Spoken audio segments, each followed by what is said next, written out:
La question, c'est pas de savoir est-ce qu'il y aura une crise, c'est de savoir quelle crise et à quel moment. La crise revêt évidemment des allures multiples, mais le vrai sujet, c'est est-ce qu'on peut s'y préparer et comment est-ce qu'on peut la traiter. Est-ce qu'on peut s'y préparer? Oui, parce que réagir face à la crise demande justement qu'il y ait une organisation de crise.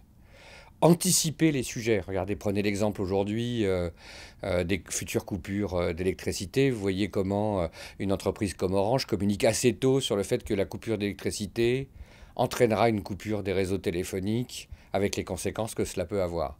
L'anticipation, c'est la première des réponses à la crise.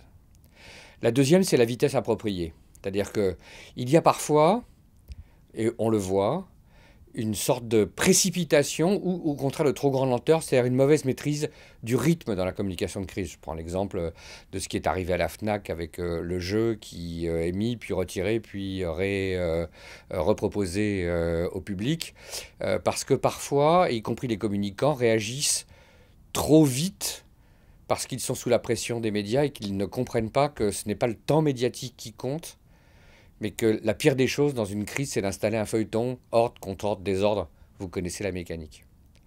La troisième règle qu'il faut avoir en tête, c'est qu'au fond, la crise exige une communication qui n'est pas celle de la transparence, mais qui est celle de la vérité.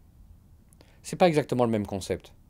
La transparence est un faux ami, c'est-à-dire que c'est le refus d'éditorialiser l'information, c'est la volonté de tout dire de la même manière, c'est au fond de ne pas comprendre comment est-ce que les choses fonctionnent, y compris dans le rythme médiatique.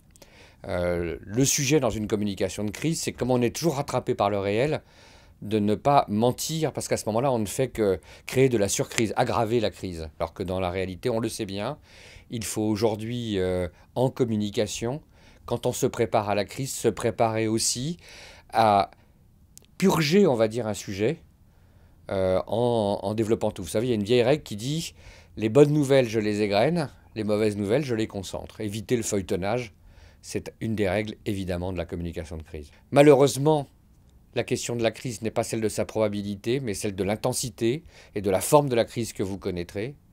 Et qu'aujourd'hui, on n'a pas le droit, professionnellement, de ne pas se préparer et donc de ne pas respecter quelques-unes des règles, celles que j'ai partagées avec vous aujourd'hui, les 3 premières, mais il y en a d'autres si on avait plus de temps pour les développer, donc peut-être à bientôt.